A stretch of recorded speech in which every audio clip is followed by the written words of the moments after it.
Israeli সংবাদপত্র Israel হায়ুম Yemeni হুমকিকে ছোট করে দেখার ব্যাপারে তেল আবিবকে সতর্ক করেছে। ইসরায়েলি গণমাধ্যমটি এর বৈশ্বিক প্রভাব লক্ষ্য করেছে এবং জোর দিয়ে বলেছে আমেরিকান এবং ইউরোপীয়রা ইয়েমেনের হুথি যোদ্ধাদের মোকাবেলা করতে অক্ষম।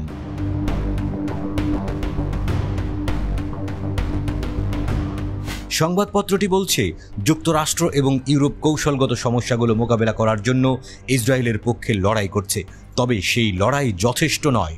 ইনস্টিটিউট ফর ন্যাশনাল সিকিউরিটি স্টাডিজের ইসরায়েলি নিরাপত্তা গবেষক ইয়োয়েল গুজনস্কি সতর্ক করেছেন ইয়েমেনি হুমকিকে অবমূল্যায়ন করা উচিত নয় এবং ইয়েমেনের সাথে একটি সম্ভাব্য বিস্তৃত যুদ্ধের ব্যাপারেও উদ্বেগ প্রকাশ করেছেন।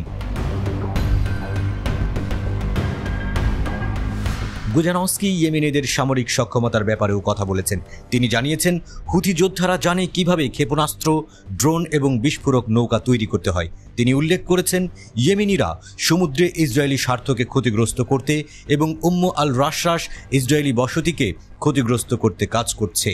ইসরায়েলি বিশ্লেষক সতর্ক করে দিয়ে বলেছেন ইসরায়েল জানে না কিভাবে Yemen, Iraq, Iran, Lebanon, Syria এবং গাজা উপত্যকাকে একযোগে মোকাবেলা করতে হবে।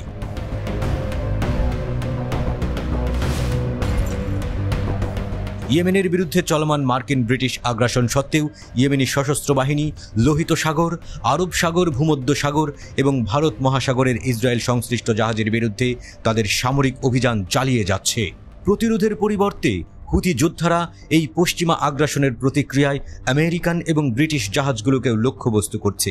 ইরাকের ইসলামিক প্রতিরোধের সাথে যৌথ অভিযানও শুরু করেছে হুথি। ইরানের প্রতিরোধের অক্ষের নিশানায় ইসরায়েল। ইয়েমেনের ক্রমবর্ধমান হুমকি নেতানিয়াহু প্রশাসনের উদ্বেগ বাড়িয়েছে, কারণ গাজায় প্রতিরোধকে সমর্থনকারী সামরিক অভিযান বিভিন্ন ফ্রন্ট জুড়ে অব্যাহত রয়েছে। ইসরায়েলি সেনাবাহিনীর সামরিক সক্ষমতা প্রশ্নবিদ্ধ।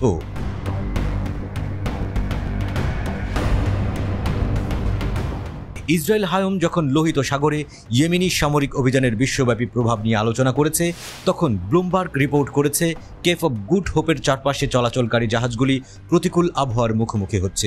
গাজায় চলমান ইসরায়েলি আগ্রাসনের কারণে অনেক জাহাজ লোহিত সাগরের পাশ দিয়ে যাওয়ার পরিবর্তে এই পথে চলাচলে বাধ্য হয়েছে। বিশেষ করে গাজায় ইসরায়েলি দখলদারিত্বের গণহত্যার জবাবে ইয়েমেনি বাহিনী বাব আল মান্দেব অভিযান জোরদার করেছে। ব্লুমবার্গের মতে প্রতিকূল আবহাওয়ার কারণে একটি জাহাজ তলিয়ে গেছে এবং অন্যটি সমুদ্রে 40টিরও বেশি কন্টেইনার হারিয়েছে। আফ্রিকান উপকূলের কাছাকাছি ঝড়ের কারণে প্রধান শিপিং রুটে উল্লেখযোগ্য ব্যাঘাত ঘটছে। আফ্রিকার দক্ষিণ প্রান্ত কেপ অব গুড হোপে জাহাজের আগমন ডেটাতে এই প্রভাবগুলি স্পষ্ট।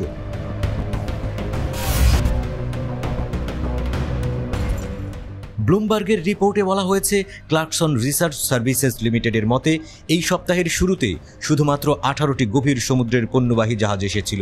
অক্টোবরের পর থেকে একদিনের জন্য, যা সর্বনিম্ন সংখ্যা, ভেসেল ট্র্যাকিং ডেটা প্রকাশ করেছে কিছু জাহাজ প্রতিকূল আবহাওয়ার কারণে তাদের যাত্রা থামিয়েছে, অন্যগুলি আফ্রিকান উপকূলের চারপাশে দীর্ঘ রুট বেছে নিয়েছে।